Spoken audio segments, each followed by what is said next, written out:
Live from Chicago, this is Fox 32 News at Noon.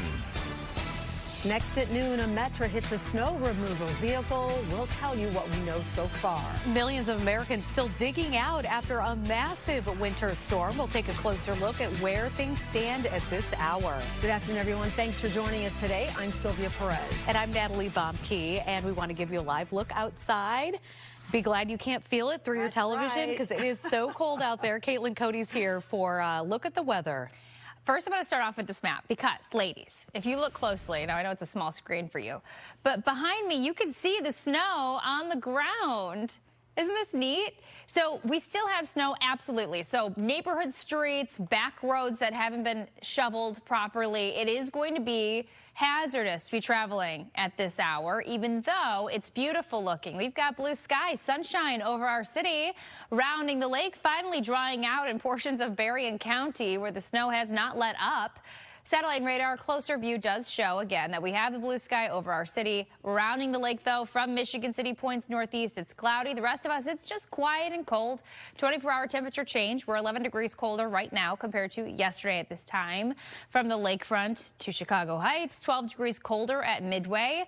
Wind speeds, unfortunately, it's a little bit gusty outside today. We're seeing winds around 21 miles per hour at times from O'Hare to Waukegan. With the wind, it's going to feel even colder, of course, so make sure that you are dressed appropriately today. Temperatures, they're not going to be climbing much above 10, I expect. 6 right now at the lakefront, 5 at O'Hare, 6 in Aurora and Chicago Heights. So another brutally cold day today. Tomorrow, temperatures back to the teens. Really, this whole week is going to be cold, though. So if you are stepping out the door right now, dress for 14 degrees below zero in Waukegan. That's what it feels like, the wind chill.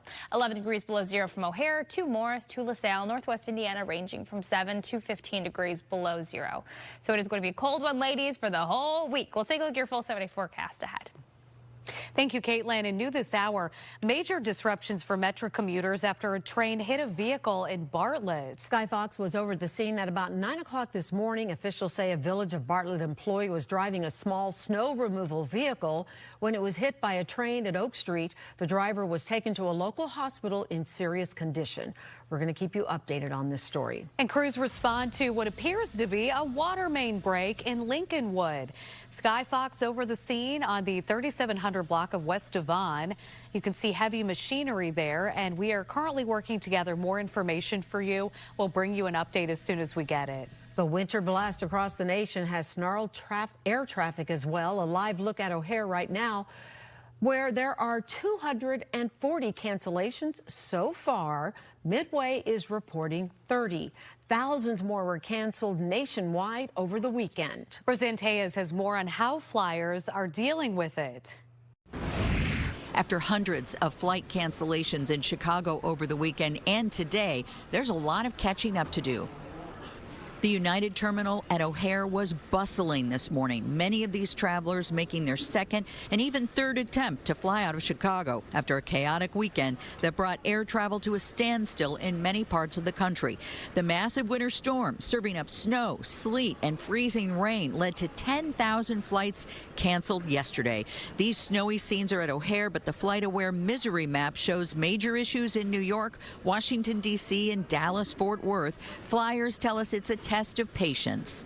This is the third time actually that we stay stuck in here, and the airline was very nice. You know, they gave us vouchers so we can stay in the hotel, and also for extra tickets. I mean, so flight tickets for today.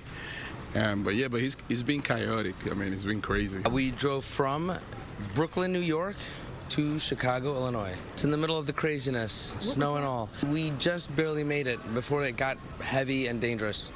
And now, with 4 children in tow, he and his wife appeared to have caught a break. Their flight to Costa Rica is a go. But this woman's odyssey continues. Nairobi to Frankfurt to Chicago to D.C. before she'll finally reach her destination in New York.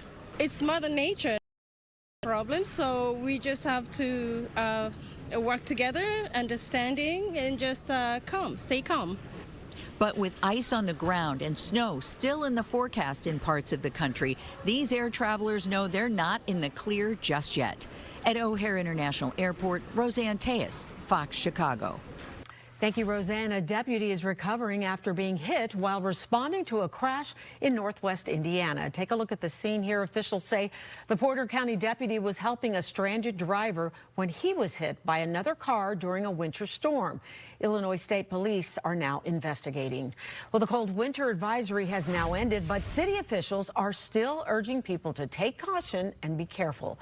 Officials say stay indoors when possible, dress in layers if you go out, and check in on older family and friends and neighbors. And a reminder, warming centers are open across the city. For locations and hours, call 311. We also have a full list of locations on our website, fox32chicago.com. 2 people are hurt after an apartment fire on the north side. It happened in Rogers Park near the intersection of Northwestern and West Toohey Avenues. Multiple people were rescued. 2 people were taken to the hospital in critical condition. No word yet on what sparked it. So my question is, what's the plan, Donald Trump? What is the plan? What do we need to do to get these federal agents out of our state? Growing calls for an investigation after an ICE agent shot and killed a protester in Minneapolis. A 37-year-old Alex Preddy was an ICU nurse. The Department of Homeland Security says the agent was defending himself against Preddy, who they say approached with a gun and attacked. Video from a witness appears to show Preddy recording agents, though, when he gets shoved. Agents seem to pin Preddy on the ground. One of them walks away with a gun. Then an agent is seen drawing his own gun while another physically struck Preddy. And that's when the gunfire begins.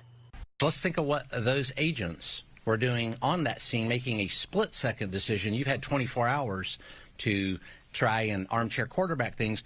That agent had a split second to make a decision. Minnesota authorities say they obtained a search warrant but were blocked from the shooting scene. Meanwhile, people took to the streets here in Chicago to protest in solidarity with those in Minneapolis who are against the ICE arrests and the shooting. In Minnesota, dozens of businesses are making their voices heard in the wake of the latest deadly shooting involving federal authorities. And our reporter, Say Kwan, is live in Minneapolis with more. Good morning, Say, or I should say good afternoon, Say. What has unfolded throughout the morning there? Yeah, so, you know, we've seen an increase in the number of people coming on out here. I'll step out of the way just if you wanted to take a better look for yourself. If you tuned in with us earlier this morning on Good Day Chicago 2, this crowd was much smaller. Obviously, we are talking about a new week where people are heading back into work, heading back to school here today. But that is not going to stop people in Minneapolis from coming out and showing their support and paying their respects for Alex Preddy. We actually also talked with a gentleman this morning who flew in from Chicago this morning and came straight here to the memorial also to pay his respects. Take a listen to what he has to say. It's very personal. My wife is Korean. I think about the people here. I think about my wife. I think about you. I think about anybody with brown skin being asked for their papers. Where are we? Yeah, and that is the type of language that we have been hearing from community members here in Minneapolis. They have made it very clear at this point they want ICE out of this state. You know, you think about where we are, too. This is in the Whittier neighborhood. For our Chicago viewers who don't know really what this neighborhood is all about, keep in mind this is also known as Eat Street to many of us locals. You know, we know that a lot of these businesses were just starting to find their footing again, and now they've had to reduce their hours and they've had to close for a few days. Some of them up and running this morning, or this afternoon, I should say, but some of them are also still remain closed, like Glamdall Donuts, which is just behind us. You can see kind of that pink exterior. That is where that video that everyone has been seeing circulating on social media around the world, that is where that first video initially came from. So they're going to remain closed today.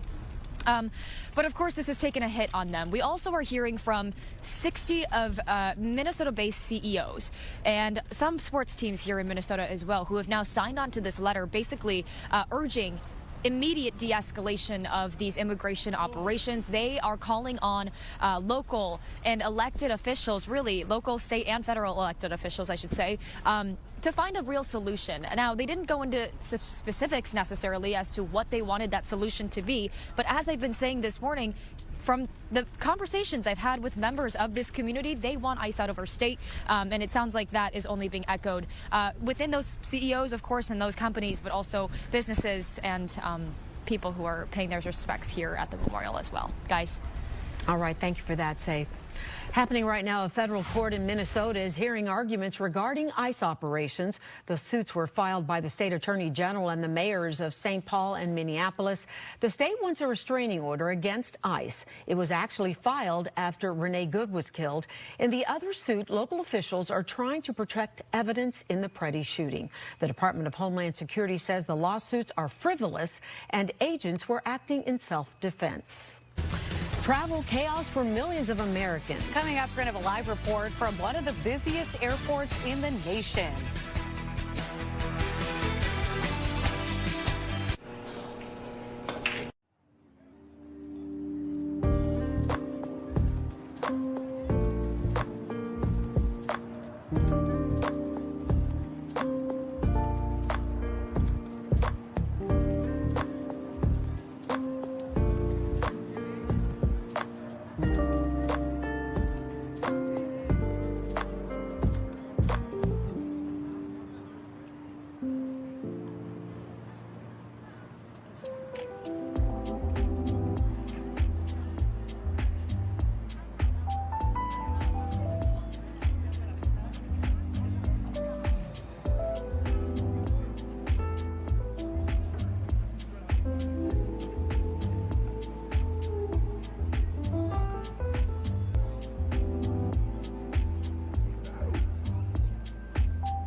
Welcome back. It's 12:13. The U.S. Postal Service says the weather could cause delays for processing and delivering mail. The Postal Service says it will continually monitor weather developments and adjust operations to minimize any impact. Consumers should regularly check the USPS website for whether your mail will be delivered. And people across the country are digging out after that massive winter storm pummeled dozens of states. Bitter cold temperatures are impacting recovery efforts. Caroline Shively has more from Washington, D.C. Winter weather still wreaking havoc on the nation's capital. We are seeing more and more signs like this. Plows and de-icers trying to clear these streets, covered in 7.5 inches of snow, followed by 3.5 inches of sleet.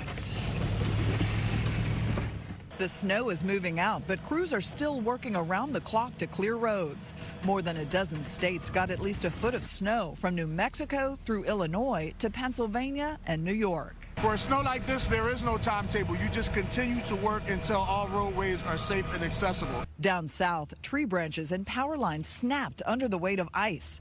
At the storm's peak, more than 1 million customers were without electricity, mostly in Tennessee, Mississippi, and Louisiana. Utility crews say it could be days before service is restored. Often in difficult terrain, rural areas, places that are hard to access, it's going to be a tough couple days at least as we work these outages. And now extreme cold is threatening to cause more outages and refreeze roads. Warming centers are opening up across the country for people needing a place to stay. I just can't begin to tell you how desperate some individuals are. This Arctic blast is so dangerous. For those traveling, airlines have been forced to cancel more than 20,000 flights since Friday. Another 16,000 were delayed. The FAA says air travel should normalize by midweek. We don't know if we will be able to take the plane today. We'll be able to arrive there. We have no idea. Probably we'll have to stay again. President Trump has approved emergency declarations for about a dozen states, freeing up that federal funding for recovery efforts. In Washington, Caroline Shively, Fox Chicago. Thank you, Caroline. And we want to take a live look at some icy scenes around our area. Isn't it beautiful? It is. Our photographer, Ed Flynn, traveled to the lakefront, obviously. He was also at the riverfront. And he went out to Lincoln Park there. That's what you're looking at here. You see that snow piled on that viewer. And he was even at Montrose Beach. And I don't know how he stayed warm at all these places. So cold. Those shots are stunning. I love that. I want that framed and in my living room. What do you think? Okay, Ed, can you do that for me? You know what? He would do it, I'll bet. He would. That is gorgeous. But yes, it is cold out there, Caitlin. How does today compare to what we've been experiencing over the last 4 days or so? I think we have some positives. All right, we've got the blue sky. We have sunshine. Definitely. Temperature-wise, though, very cold still. We had that cold weather advisory in place earlier this morning. Now, most of us, it has been canceled for. I'll show you who still has that cold weather advisory in a moment. But first, checking in on these temperatures at lunchtime. Single digits. It's only 5 degrees at O'Hare, 7 at the lakefront, 4 in Waukegan and DeKalb, 4 in Kankakee, Northwest Indiana, around 4 to almost 10 degrees. But that's the actual temperature. Today, unfortunately, it is a touch gusty. So the feel-like temperature is 8 degrees below zero at the lakefront, 11 degrees below zero from O'Hare to DeKalb. So it feels like we could be below zero, and that's where we're going to stay through the afternoon. I see a 14-degree below zero temperature there in Waukegan for the wind chill. Now, I mentioned that cold weather advisory that was in place for all of us this morning as those wind chills dropped down to 20 to 25 degrees below zero. Right now, only LaPorte and Berrien County still have that cold weather advisory all the way through until 9 a.m. tomorrow. So we are going to still see those cold temperatures in place. Also, that lake effect snow still coming down from LaPorte to Berrien County. Over the next 48 hours, temperatures are going to be dropping down to the mid-single digits, around 5-6 degrees tonight. Increased cloud cover, though, with the chance for a little bit of flurry activity around as we head into your Tuesday. And then on Tuesday, high temperatures back to the mid-teens. That's really where we're going to be over the next few days. Highs in the teens, kind of on copy, paste, repeat, and generally speaking, quiet conditions outside of the wind chill. So it is going to be just dangerously cold this week. Main headline. Wind chills over the next 12 hours, as mentioned. We are going to be staying below zero. And in fact, this evening, if you have to take your dog out for a walk, perhaps around 6 to 7, it's going to feel like it's about 10 degrees below zero. We'll take a look at your full 70 forecast, including when the 20s return ahead. Caitlin, thank you. Chicago wants to host a future Democratic National Convention. Sun-Times reports the Chicago Host Committee has expressed interest in hosting the 2028 or 2032 convention. The DNC is expected to meet with interested host cities in the coming weeks, including Boston, Las Vegas, Atlanta, and Denver. A recent study by Choose Chicago found the 2024 DNC generated $371 million for the city. In less than a week, you could end up paying more to fly if you don't have your real ID or an acceptable alternative. The TSA providing people with a reminder ahead of this deadline. The agency giving an update on the Confirm ID system this morning at O'Hare. Beginning February 1st, if you do not have a real ID or a passport, you're going to have to pay a $45 fee to use the system. The TSA says you should pay the fee on the agency's website before you get to the airport. Otherwise, the screening process is going to take a whole lot longer. When the traveler arrives at the checkpoint, they'll present a physical or electronic copy of the receipt they received when paying the fee. If you approach the checkpoint without an acceptable form of ID and without your receipts, you'll be given information about paying the fee, and you'll have to leave the queue to complete the payment, then come back and start over. Wow. The TSA says this process should take between 10 minutes and half an hour, and that travelers could face additional screening. Some new guidelines from the state regarding childhood vaccines. But they don't match up with recent federal recommendations. We're going to cut through the confusion next.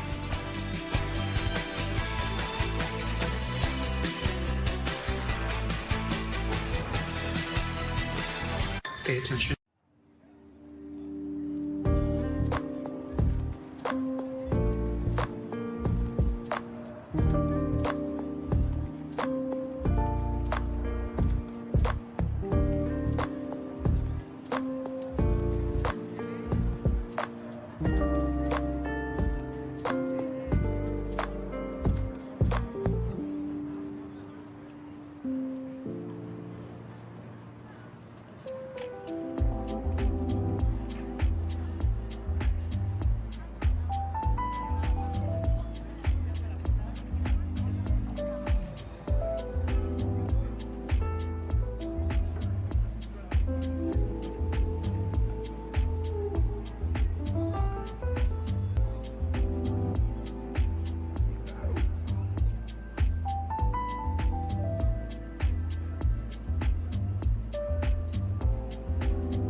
Welcome back. It is 12:23. In today's Health Watch, the Illinois-based American Academy of Pediatrics is going its own way on vaccine recommendations.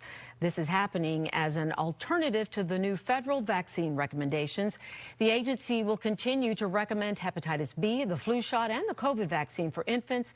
The new federal schedule does not, instead leaving it up to parents and doctors to determine whether to vaccinate individual children. Okay, so what is a parent to do? So much conflicting information. Joining us now is Dr. Larry Kosielek with Lurie Children's. And Dr. Kosielek, let's talk a little bit about your reaction to the Academy's new vaccine schedule. At first glance, what do you think? I think it's a great move by the American Academy of Pediatrics, and I would point out the Illinois Department of Public Health and all the pediatricians that I work with feel this is important and consistent with the scientific information that's been available to us.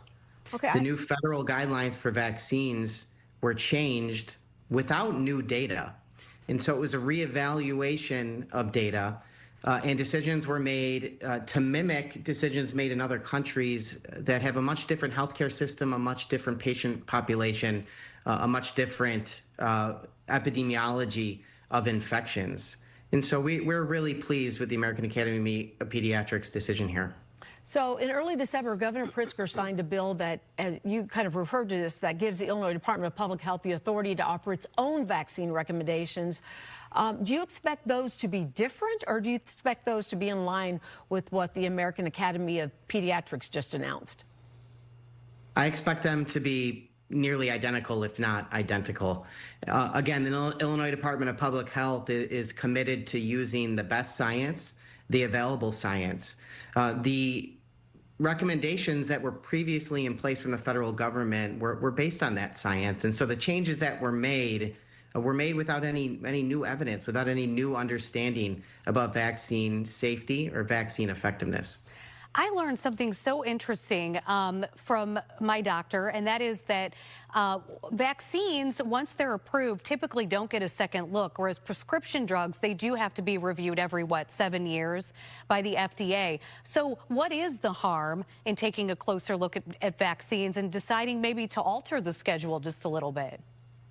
That's a great question. I would challenge that. That's a little bit misleading. Vaccines are given routinely to an entire population of children. And so the real world experience with vaccines is substantially higher than any other medication. And there are vaccine safety systems in place to identify even the rarest signal of vaccine harm. And so the Advisory Council for Immunization Practices, traditionally through the CDC, has continually reevaluated these data, have considered new trends in infections, has considered even the rarest of safety signals, and is constantly reassessing to ensure that what we're recommending for children is in their best interest. Okay, so let's talk about this, because I think we do need to look at both sides of this, and we're so glad you're here to help us break this down. But when it comes to vaccines, for the most part, it seems like it has kind of been a one-size-fits-all schedule. But should science be digging deeper into individuals' needs? Could that be helpful? So that is done to an extent. In general, regardless of your medical background, your risk of disability and death from the infections that we try to prevent with vaccines is fairly similar across the population. If you look back in the last 50 years, polio wasn't a disease of people with cancer, and measles wasn't a disease of patients who had an organ transplant or had underlying health problems. It was healthy children who were developing blindness or deafness or cerebral palsy or even worse, dying from these infections. And so we need to ensure that what we are preventing protects all individuals.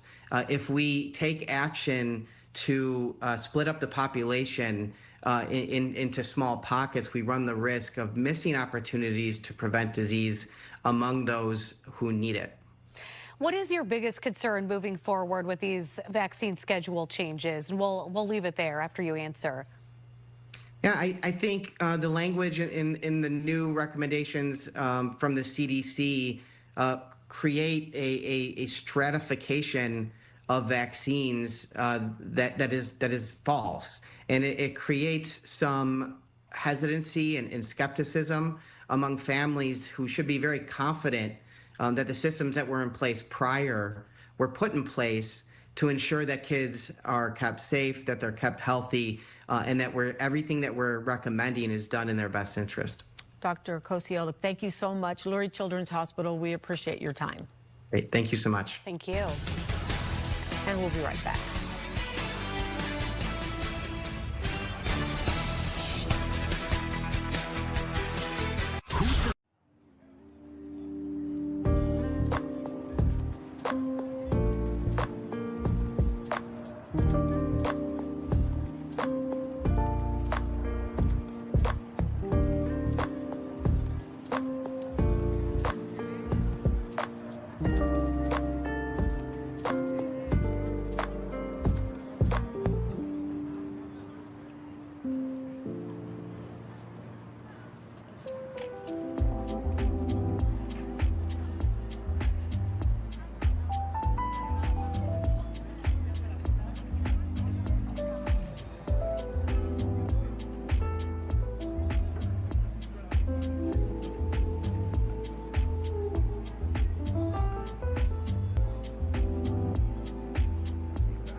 Welcome back. It's 12:30, and here's a look at some of the top stories that we're following for you at noon. President Trump says he had, quote, a very good call with Minnesota Governor Tim Walz about the tensions in Minneapolis. The anti-ICE protests ramped up over the weekend after Border Patrol agents shot and killed a demonstrator on Saturday.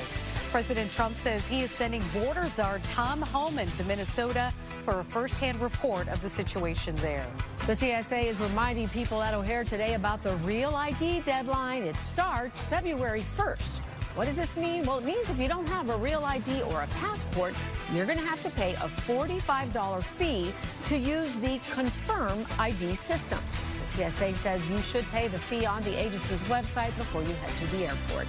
And the winter storm that moved across the nation continues to cause travel problems, as you would imagine. Today, there are more than 15,000 flights delayed, more than 5,000 cancellations across the country. Transportation Secretary Sean Duffy says the situation should be better by Wednesday. So let's find out what the situation should be like today as we take a live look outside at some ice and snow that's still lingering in the area.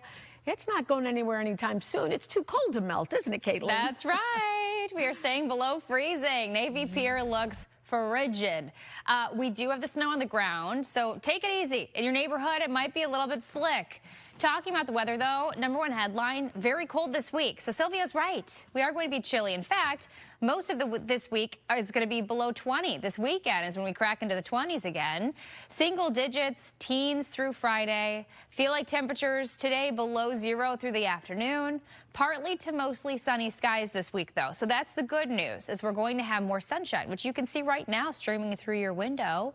So you can stay inside and still get that sun on your face. Temperatures, right now we are sitting in the single digits. Actual temperature, 6 at the lakefront as well as Midway and Chicago Heights. It's only 5 degrees at O'Hare, 6 in Aurora, 4 in Kankakee, Northwest Indiana. Temperatures for you around 5 to 10. Here's what it feels like outside. 14 degrees below 0 in Waukegan, 11 degrees below 0 from O'Hare to Morris, 9 degrees below 0 at the lakefront, and in Northwest Indiana around 5 to 15 degrees below 0 for you. So high temperature 10.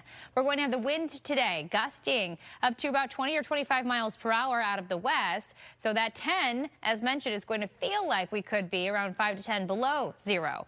Tonight, getting down to about 5. Temperatures are going to be increasing as we head into early tomorrow with increased cloud cover too. So here's your future cast. Let's take a look at your day. 3:30 this afternoon, and you can see how quiet it is. Here comes the clouds. As mentioned, we have the chance for a touch of a flurry here or there. But then into tomorrow, temperatures are going to be climbing, as mentioned, into the mid and upper teens. We're going to have more sunshine mixing in there. And then we're kind of on copy, paste, repeat. So 16 tomorrow is our high with that wind gusting up to 30 miles per hour. But let's take a look at the wind chill and what it's going to feel like so you can prepare. 6 a.m. tomorrow, temperatures are going to feel like we could be around 4 to 5 degrees below 0. In the afternoon, still hovering around 2 to 3 degrees below 0 for many. And then into Wednesday morning, back down to that 10 to 15 degree range below 0. So here's your 7-day forecast. Temperatures right around 15 degrees on Wednesday, Thursday 18. And then this weekend, we're watching for some lake effect snow perhaps to develop again, especially Friday, Saturday. Temperatures back to the 20s this weekend. Back to you.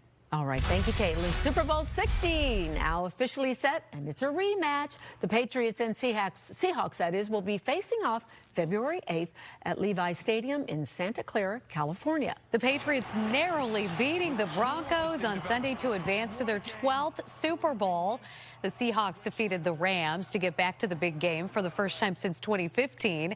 The teams faced each other at Super Bowl 49, and the Patriots at that time came out on top. This time, the Seahawks are the favorites to win. A Chicago area athlete celebrating a major accomplishment. Oswego High School sophomore Ethan Val scored his 1,000th point in basketball over the weekend. This is a milestone that most players spend 4 years chasing, but Val did it midway through his sophomore season. Val is ranked as one of the top 25 guards in the country by ESPN and the number 3 overall player in Illinois for the class of 2028. The Indy 500 is bringing back the, is it Weenie 500? That's for right. its second serving. Of course, you would know this. 6 of the iconic vehicles will be competing with the fastest hot dog on wheels. That race is set to happen on May 22nd on the Speedway's historic 2.5-mile oval, 2 days before the 500. And Slaw Dog will try to prove it's beefy enough to defend last year's title. Have you attended this, Natalie? I have not, but it is Memorial Day weekend, and so I am just putting it out there that if they need a driver for one of those Wienermobiles, I will hustle my buns over there. And you will already have had your baby. Yes, right. I'll be ready to go. Okay, yes, good. I can get some training in. Heard that. We'll see. Well, tax season has officially begun. We're going to be looking at some of the changes that you'll want to keep in mind this year. And we'll take a look at some of the other items that you don't want to forget as you fill out those taxes.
Chicago food banks and pantries are bracing for further cuts in SNAP benefits. Beginning this upcoming Sunday, anyone between the ages of 18 and 64 without dependents will need to work or volunteer for at least 80 hours a month to keep those benefits. And today, a SNAP recipient who volunteers at the Greater Chicago Food Depository talked about the impact these requirements will have on him.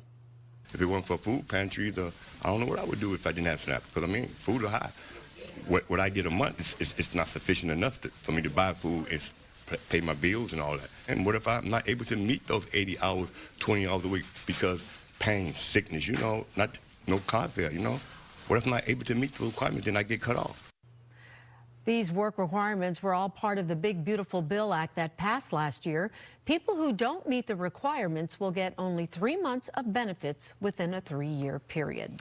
Today marks the start of, get excited, annual tax filing season. New tax provisions in last summer's Big Beautiful Bill may benefit some taxpayers. Some provisions include no tax on tips, no tax on overtime pay, no tax on car loan interest, and enhanced deductions for seniors. The IRS has phased out paper checks for most taxpayers, so having an established bank account is best to receive refunds faster. And taking a live look at the New York Stock Exchange right now, the Dow Jones is trading up 314 points. And now let's check those business headlines with Jerry Willis. The massive winter storm impacting large parts of the U.S. is pushing natural gas and oil prices higher on increasing demand and production disruptions. Meanwhile, airline stocks are losing ground on canceled flights. Wall Street is still making deals, though. Quantum computing company IonQ is getting bigger. It's buying chipmaker SkyWater for $1.8 billion. IonQ CEO says the deal builds on the Trump administration's enthusiasm for semiconductor manufacturing and quantum computing tech. Speaking of, all eyes are on big tech earnings this week. Microsoft, Meta, and Tesla reporting Wednesday, followed by Apple on Thursday. Investors watching for AI-driven profit growth and how companies are positioned on the data center rollout, while chip makers grapple with tight supply due to growing global memory shortage. You know, this buildup of AI has been fantastic over the past 2 years. Now I think it's time to actually focus on how is this going to translate into profits. And it's officially tax season. Americans have until April 15th to file their 2025 returns, with over 164 million people expected to file this year. Jerry Willis, Fox Business. The Viewer in the morning.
In Maine, the FAA is investigating after a private jet crash during takeoff. This happened just before 8 o'clock last night in Bangor. Right now, we know at least 8 people were on board that jet. Minutes earlier, pilots and controllers were heard on air traffic control audio discussing low visibility because of heavy snowfall and de-icing. No word yet on possible injuries. This week marks 1 year since a deadly mid-air plane collision near Washington, D.C. 67 people died after an American Airlines flight collided with an Army helicopter over the Potomac River. Tomorrow, the NTSB will hold one final hearing to go over safety issues that led to the crash and recommendations to prevent it from happening again. President Trump is threatening a 100% tariff on goods imported from Canada if that country continues trade talks with China. In a post to social media, the president said if Mark Carney, the Prime Minister of Canada, wants to make Canada a drop-off port for China, he is sorely mistaken. Carney says Canada is not pursuing a free trade deal with China. As many people continue to dig out from the weekend's massive storm, experts are recommending people be careful when shoveling. Yeah, as many people continue to dig out from the weekend storm, experts saying, actually, not just experts, Sylvia, the Mayo Clinic, so the OGs here, say shoveling snow puts a big strain on your heart, and the cold air increases your blood pressure and reduces airflow. Doctors say if you are 45 or older, don't overdo it. Instead, you should shovel the snow in smaller amounts so you don't get hurt. Take it easy. That's what I have to say. No weekend warriors out there, trying to just, be overdo it is what I would say. Use common sense, shovel along as you need to. You develop any discomfort, take a rest, take a break. The majority of snow shoveling injuries are back strains and fractures. And if you feel short of breath, stop shoveling and get inside. It is a painful condition once commonly associated with older adults, but not anymore. Researchers found nearly 40% of young Americans say arthritis pain affects their everyday lives and ability to work. The good news is physical therapy and regular exercise can help reduce pain and improve mobility. So excited about this. The James Beard Awards of Chicago took center stage last night at the John Blanchett Awards. Yeah, the best of the best in the food and beverage industry were honored at an annual event. The sold-out celebration honors chefs, restaurants, and leaders shaping Chicago's dining scene. The big winners include Chef John Mannion of El Shea Steakhouse and Bar for Chef of the Year, Gina Giorgetti honored as Iconic Restaurant of the Year, and Indienne was named Restaurant of the Year, and I was honored to be one of the presenters. The Blanchett Awards recognize local innovators on the restaurant scene and are named for the chef who put Chicago dining on the map in the 70s with La Francais. The winners of Blanchett often go on to win national acclaim, such as Michelin stars and James Beard Awards. The Blanchett Awards are hosted and led by restaurateur Michael Muser. It was so much fun, Natalie, because so many people out there, and the thing I love about the Chicago restaurant community is how supportive and uplifting they are of each other. I've never seen it. Wonderful. I said Blanchett. Oh my gosh. Okay, Blanchett. Yeah. Thank you. I'll know next fun. time. It was such a fun night. Awesome to see you up there. Very cool. We'll be right back.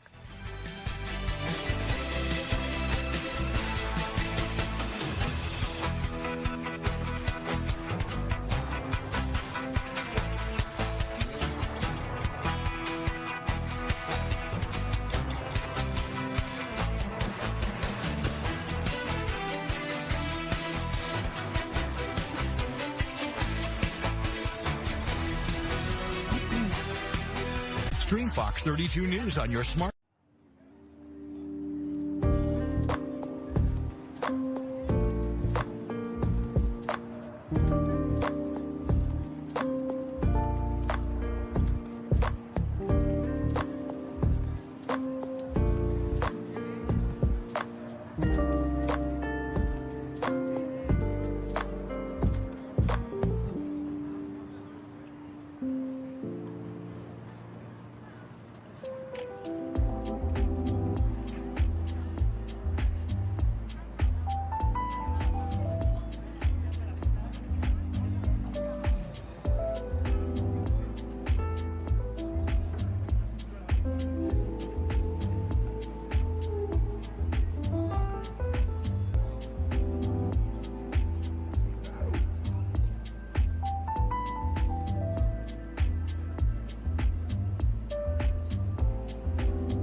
Well, we told you earlier about the new TSA rules taking effect in just a few days. Yeah, as we said, it could cost you more to fly if you're not prepared. So Anita Blanton joining us now and has an in-depth interview from the Chicago Live studio. Anita. Hey, ladies. Yeah, we decided that instead of me telling you about all the things that are coming up on Chicago Live today, we just go ahead and kick the conversations off now.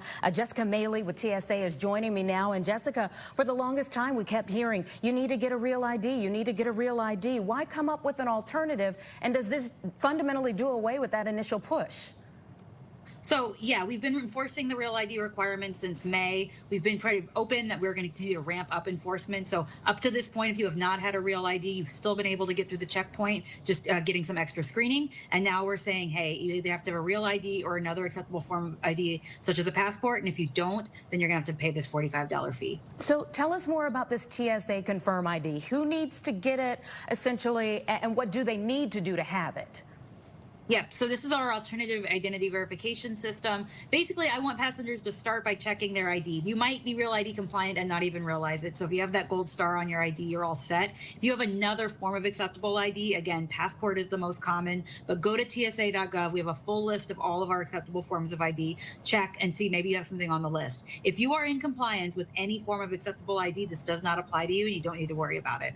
It's those people who know, hey, I don't have any form of acceptable ID. I'm going to the airport. What should I do? Start at tsa.gov. You will pay the $45 online. You get a receipt in your email. You can either print it out or bring an electronic screenshot of the receipt. When you approach the travel document checker station to show your ID, your non-compliant ID, they'll ask to see the receipt. And if you've paid, you're good to go. You'll go through the identity verification and the screening at that point. I think about like the $80 or so that I spend for TSA pre-check and how that lasts for several years. Is this $45 each time you fly?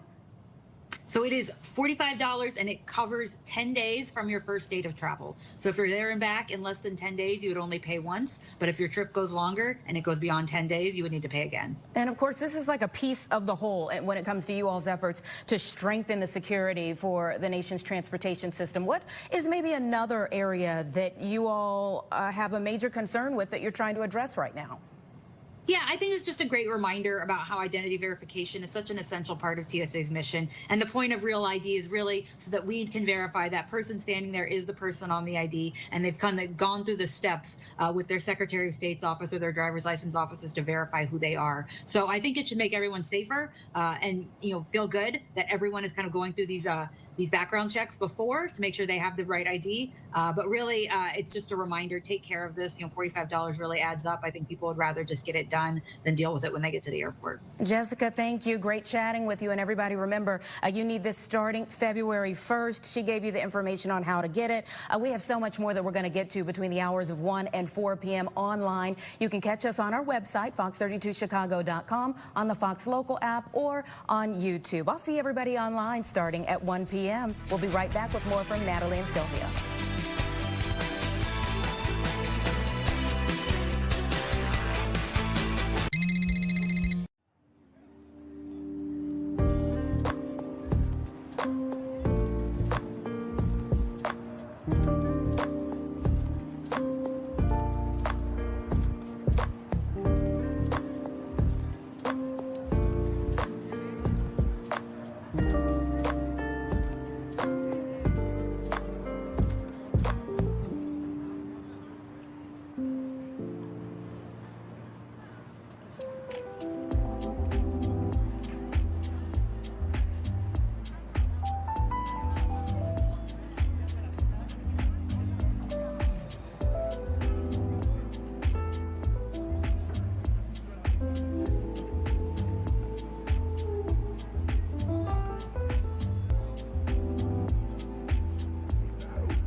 This is so fun. Okay, so Legos meet Crocs. This is a new spin on the footwear, Sylvia, kind of like a nice little house slipper. There you go. The block-shaped footwear still has the iconic heel strap, just like Crocs.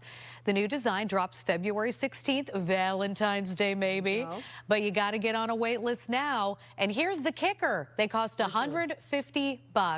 They do come with a special Lego minifigurine with its own pair. I thought you were going to say there are a lot more. I mean, really? Yeah, I thought, because you know how they've come out with designer things and it's like, you know, it's going to cost you $5,000. I'm not going to buy those for $150. That's way too much money. But would you buy them for $30? Oh, I wouldn't even buy them. No, I didn't think you'd buy them at all. But yeah, $150 is funny, but I thought you were going to say a lot more. What do you think, Caitlin? Ooh, can you drive with those? Probably not. That's a good question. Yeah. How could you feel the brake? Or Officer, it's my shoes, I swear. They're so big. I could see this like becoming popular with high school students. Oh my goodness, yes. Right? Yeah, the teachers probably would hate that because that's kind of a distraction, isn't it? Such a distraction. Yes. Maybe some house shoes. All right. Talking about the weather, well, you're not going to be wearing your flip-flops anytime soon. It is very cold outside today. We still have snow on the ground. Main roads should be okay. Back roads, if you haven't shoveled, it's not going to be the case. You can see behind me where the snow is still on the ground. Temperatures are going to feel like we could be below zero through the rest of the day. Satellite radar, a close look does show that we have clearing over our city. So beautiful blue skies for us in Chicago, but our 24-hour temperature changed. 10 degrees colder now compared to yesterday at this time, leaving us in the single digits. It's only 8 degrees outside the lakefront, 7 at O'Hare and Midway. With winds gusting to 10 to 20 miles per hour, it's going to feel even colder. Right now, wind chill around 5 to 10 degrees below zero.